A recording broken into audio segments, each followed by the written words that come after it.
Avertissement. Cette page, pour des raisons inconnues, peut à tout moment provoquer le plantage de la base de données du MEG. Vous avez été prévenu.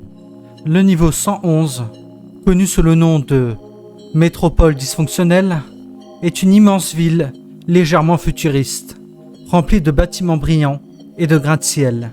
Les autres zones telles que les parcs, les forêts ou les rivières ne sont présentes qu'en petite quantité limitée et sont polluées par des déchets plastiques, des produits chimiques toxiques et des pièces métalliques. Cependant, le plus remarquable de la métropole est l'abondance de grands écrans affichant des écrans bleus.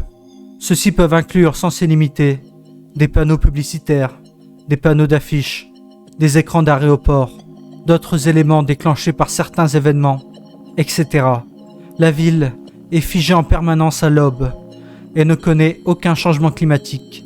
Le niveau 111 est divisé en deux zones distinctes, le Mall Square et l'Error Port. Le Mall Square est le quartier principal de la ville, représentant un centre compact et bondé de la plupart des grandes villes des front rooms.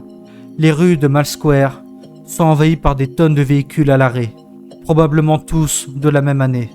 Malgré l'absence de conducteurs ou de passagers à l'intérieur des véhicules, on entend constamment des klaxons dans la ville. Il est possible de monter dans les véhicules, car aucun ne semble verrouillé, mais ils ne contiennent rien de précieux, ni d'utile pour le vagabond.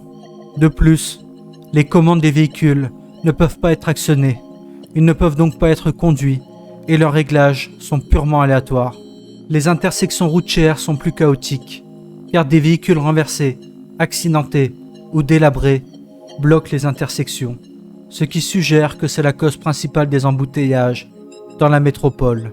Par conséquent, l'odeur d'essence et le smog sont omniprésents dans le paysage urbain, obscurcissant la vision et provoquant des nausées chez toute personne qui les inhale.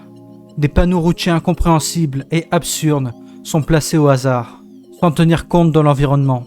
Tous les bâtiments de Mall Square sont inaccessibles, et toute tentative d'y entrer se solde par un bug qui vous renvoie à l'extérieur. Néanmoins, leur intérieur est visible à l'intérieur des fenêtres et semble relativement normal. Quiconque qui suit suffisamment longtemps les routes menant à l'extérieur de Mall Square finira par se retrouver dans une impasse. Tenter d'aller au-delà de cette impasse vous téléportera dans la zone suivante du niveau 111, à savoir l'Error Port. L'Error Port est la deuxième zone du niveau 111, qui ressemble à un aéroport moderne. Lorsque vous tenterez d'y entrer, vous serez téléporté à quelques mètres à l'intérieur du bâtiment, avec derrière vous plusieurs écrans bleus, probablement destinés à afficher un message de bienvenue. Bien que l'intérieur de l'Error Port semble vaste, une barrière invisible, située à proximité des écrans bleus, empêchera quiconque de s'aventurer plus loin dans l'Error Port. Derrière les écrans se trouvent 3 couloirs. Celui de gauche mène à une impasse. Celui de droite mène directement à 2 pièces fermées, ressemblant à des bureaux. Et celui du milieu mène à 3 aéroports stationnaires. Si vous montez dans l'un des avions, vous serez projeté à quelques mètres à l'intérieur. Ensuite, il va... Il va...